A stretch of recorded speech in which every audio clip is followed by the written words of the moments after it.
Assalamualaikum warahmatullahi wabarakatuh. Waalaikumsalam warahmatullahi wabarakatuh. Ya, selamat pagi anak-anak. Ya Pak, Gimana kabarnya hari ini? baik.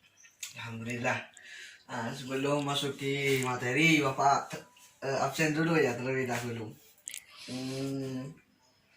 Toyo, Izin Pak, kemana? nggak tahu Pak. Ya Allah. Berarti ini kita hadir. Mamat, Ke toilet Pak. Vivin, Ada. Mila, hadir. Izin kayaknya Pak, ada Ya surat Allah. izinnya. Berarti cuma berdua ini ya. Hmm. Nah, coba ketua kelas pimpin doa terlebih dahulu. Bismillahirrahmanirrahim. Al-Fatihah.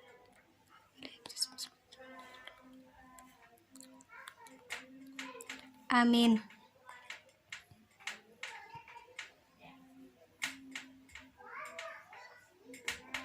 Tanggal berapa sekarang?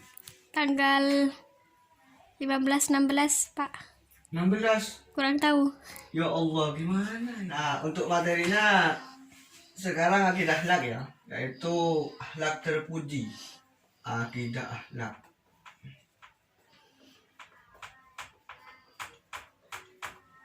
Tentang akhlak terpuji kepada Allah. Nah, kalian tahu apa itu akhlak? Belum tahu Pak. Ya Allah, akhlak itu ya, dalam menurut bahasa yaitu kholakoh, bisa diartikan tata krama, adab. Terpuji ini yang baik.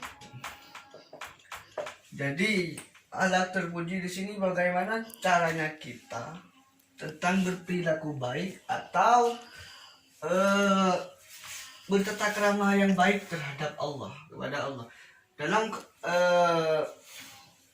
pelajaran akidah akhlak menurut Quraisy Shihab itu ada 3 akhlak terpuji, yaitu kepada Allah, yang kedua kepada manusia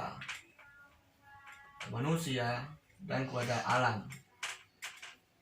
Kita belajar tentang kepada Allah.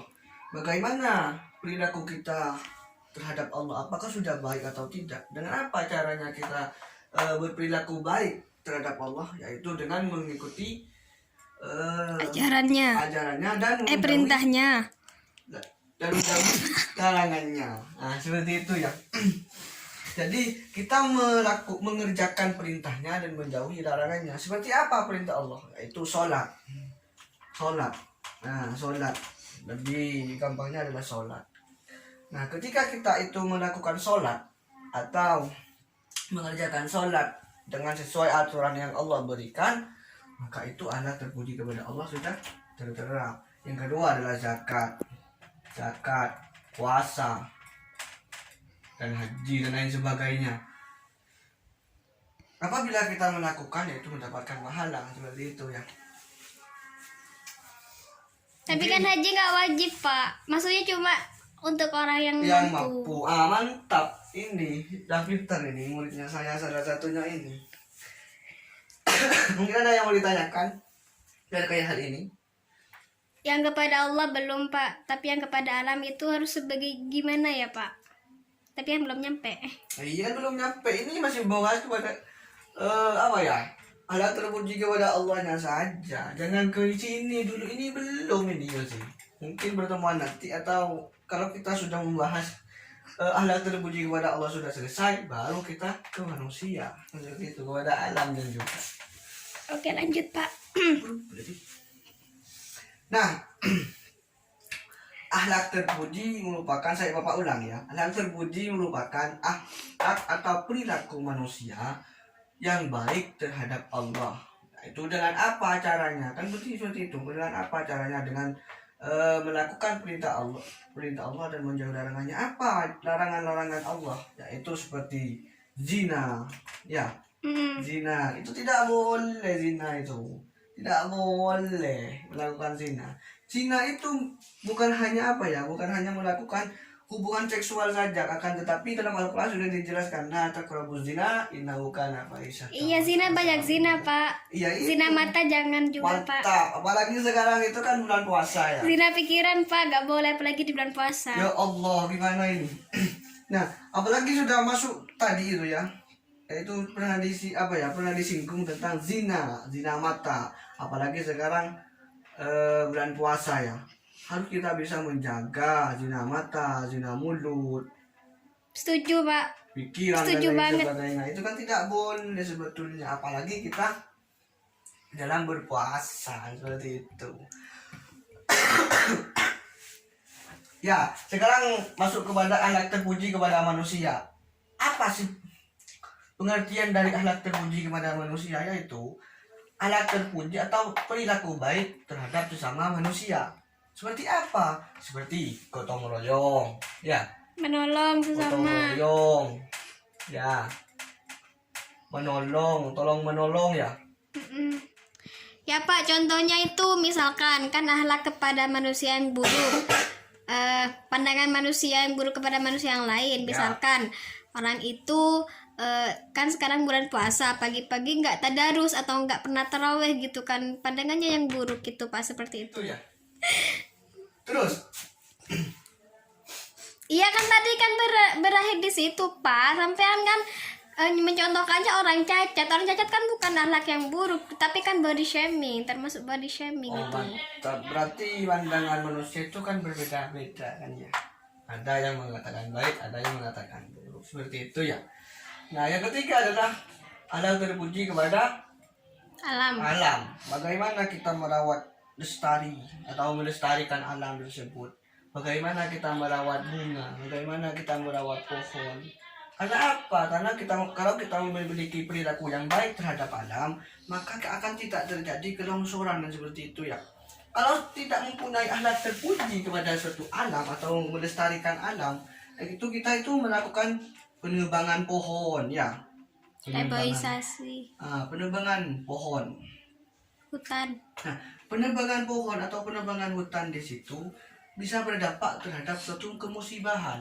Itu karena apa? Karena perilaku kita tidak melakukan perilaku yang baik, bahkan perilaku akhlak tercela seperti itu.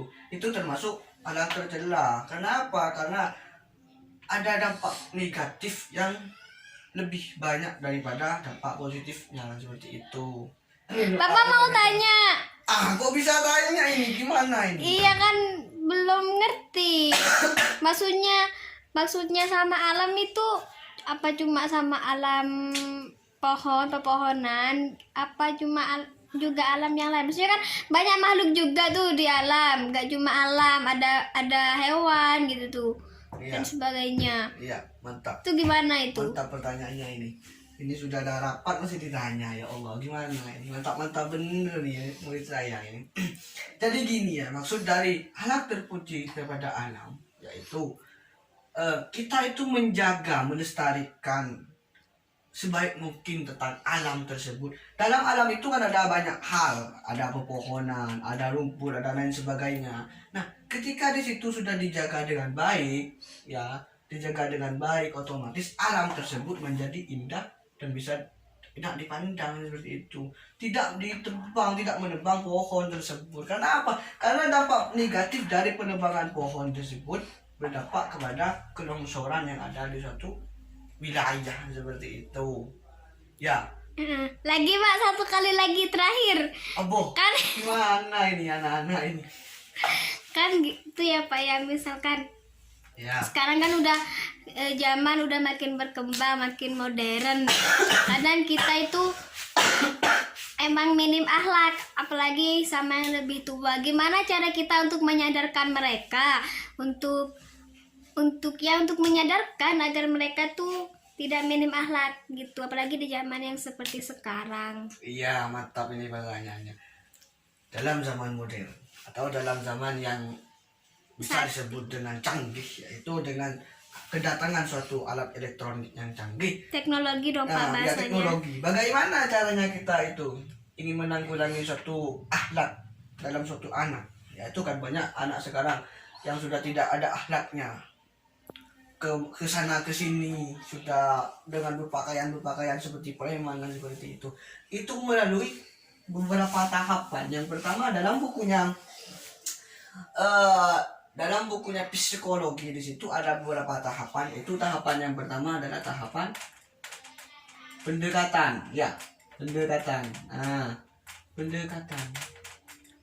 Nah, sebagai orang tua yang baik atau sebagai orang tua yang bijak, yaitu harus mendekati seorang anak tersebut.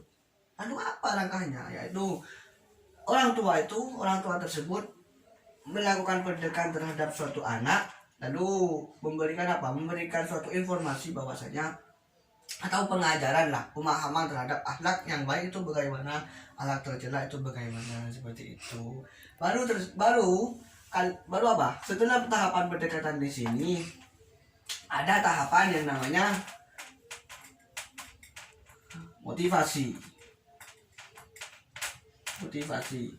Nah, dari tahapan motivasi ini adalah tahapan yang kedua dari tahapan pendekatan. Tahapan motivasi di sini ialah tahapan yang dilakukan oleh orang tua memotivasi seorang anak memberikan suatu pemahaman yang lebih lagi terhadap perilaku anak itu. Kalau itu buruk, itu tidak boleh dilakukan, harusnya seperti ini, pengarahan dan sebagainya. Karena apa? Karena dampak terjadinya perilaku yang jelek itu ada beberapa faktor. Yang pertama adalah faktor lingkungan, yang kedua faktor permainan, yang ketiga adalah faktor pergaulan dan seperti itu. Nah, ketika kita melihat hal seperti itu, kita harus menanyakan terhadap diri kita sendiri, ada di mana kita seperti itu, di lingkungannya kita itu seperti apa, seperti itu, temannya kita itu seperti apa, seperti itu. Manusia, Pak. Ya itu makanya manusia, tapi kan perilakunya itu yang kita lihat, dalam kitab Taklim harus pandai-pandai mencari teman, kan seperti itu. Ya, cukup sekian dari Bapak. Kurang dan lebihnya saya mohon maaf. Alangkah lebih baiknya ya. Ini hampir lupa ini. Doa terlebih dahulu ya. Agar ilmu yang kita dapatkan atau yang kita pelajari hari ini bisa bermanfaat. Pak, Bapak kok nanyain saya paham apa belum? Iya kan sudah paham, nanya terus ini gimana? Iya, Pak, sudah paham. Ya. Ayo kita berdoa terlebih dahulu. Sampai yang pimpin dong, Pak. Ya, semoga apa yang kita diharapkan pagi hari ini menjadi ilmu yang barokah, manfaat. Amin. Ala hadiniyah wa ala kulli sholihah. Fatihah. Bismillahirrahmanirrahim. Amin. Amin. Ya, Bapak undur diri. Assalamualaikum warahmatullahi wabarakatuh. Waalaikumsalam warahmatullahi wabarakatuh.